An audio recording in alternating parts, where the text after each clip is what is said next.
the pleasure of talking to an end user here at Print 13. Tom O'Brien is with us.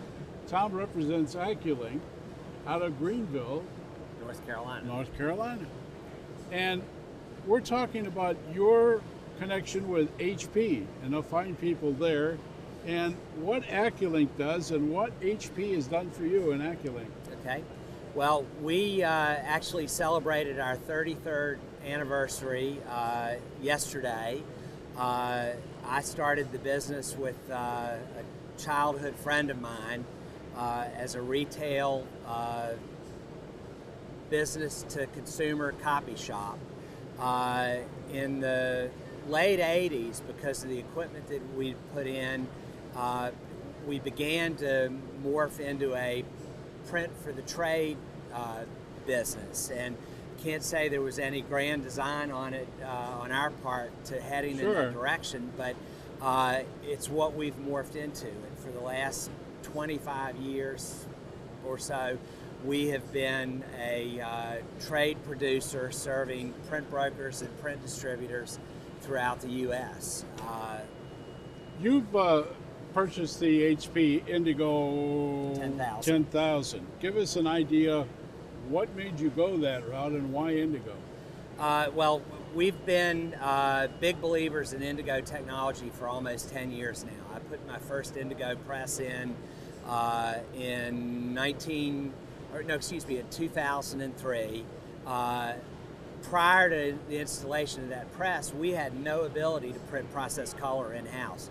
We were primarily a black and white toner-based shop. We bought process color out.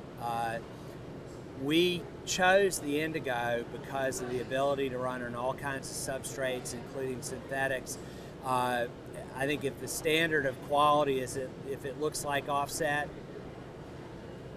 and the HP met that quality standard. So for us, honestly, I'm familiar with the toner-based technologies. We've done business with the suppliers of those companies in the past. I'm just not a fan. From finishing standpoint, from quality standpoint, from a reliability standpoint, we just have not seen anything that's rivaled the HP technology. And I'm on my fourth Indigo box now. We started with a 3050. We actually ran that press for 8 years, and I love telling the story. In the 8 years I had that press, it was down 8 days in 8 years. In my world, that's unheard of. I now have an Indigo 5600, an Indigo 7600, and we have just installed the new HP Indigo 10,000, and we are thrilled. So what applications are you looking at going forward? Well, for one thing, this press has delivered a format size that we've never been able to provide before. My Indigo presses at 13 by 19 printed the biggest sheet we could print in our building. The B2 plus size is, in a sense, half size is where the offset world is today. So this gives us the ability to be able to do posters and 6-page runners, cover wraps for the case binding that we do. So it really has expanded our ability to print larger sheet sizes that we've actually had to buy out in the past.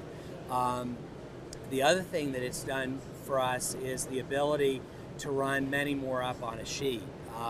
And so from a productivity standpoint, from a cost standpoint, it's going to give us more available press time. In fact, I'm running 4 black and white toner-based devices, and the plan is that sometime in the next 6 months we're going to migrate all that volume off of those black and white devices, and they are the last black and white devices we'll ever own onto our Indigo presses, because in addition to doing really great quality color, they are phenomenal single color devices.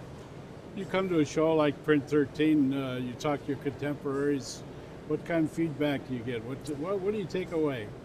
You know, honestly, the energy is all over the place. I've bumped into people who are very excited about the future, energized as I am. I frankly have bumped into other people who are scared to death for what the future holds. Even had one regret the day he ever heard about printing as a business. So, I mean, I think the energy level is all over the place. For myself, I'm as excited about our industry as I've been in a really long time. And, you know, one of the things that you and I talked about briefly before we started the interview is augmented reality. And I've been aware of it for a while. I've fooled around with it. Honestly, just haven't seen any application that made sense to me. And a couple of months ago, for the first time, my good friends at Scodix, we're an early adopter of their technology, showed me a printed piece that knocked my socks off. And I haven't been able to stop thinking about augmented reality. So have you been able to market it in your marketplace? We are not marketing it yet. I think before you go out and tell somebody you could do something, you got to get your chops down first. Yes, absolutely. And so we're working on getting... As you well have learned in 33 years in business. That's exactly right. That's exactly right. So we're getting our chops down right now. We're doing an awful lot of research. I think one of the barriers near term is the fact that there are a number of different smartphone apps out there that all do augmented reality, and for this to really begin to resonate with consumers, there's going to have to become one standard app that if you're going to have an augmented reality experience, you know, you're going to use whatever that app may be. Well, when you came in, you gave me this business card. This is your business card. That's correct.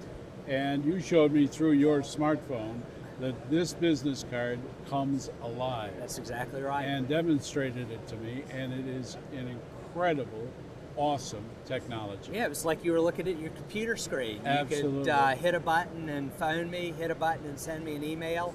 And on the backside, we're so proud of our Indigo 10,000, and we want to educate our customers that we've actually put a little piece with a tag in it that when one of our potential clients views the back of my card, they'll get some information on our Indigo 10,000. And when you start thinking about the applications for this and photo books where the family events can come alive, or packaging where, you know, maybe you buy a box of golf balls and Phil Mickelson actually gives you a golf swing lesson right off the package of the golf balls. I mean, you begin to think about it and the possibilities are endless, and these are the kinds of things that are going to keep print relevant. And as long as print is relevant, as long as run rates are getting shorter and shorter, companies like HP that are investing in the technology they are to continue to drive quality and productivity so that there isn't that feeling that's been so true for so long that, oh, we only buy offset because of quality. Right. And so I'm really excited and energized about the future. Well, you should be. And you know, I hope you come back in a year and we have another chance to have a discussion and you tell me about all this other new stuff that you're I'm going to have a lot to talk about with augmented reality and who knows what else. Who knows? Thank Great. you. Thanks Tom so much. O'Brien represents Acculink and is a new HP customer of the Indigo 10,000. Thanks for stopping by. Thanks again.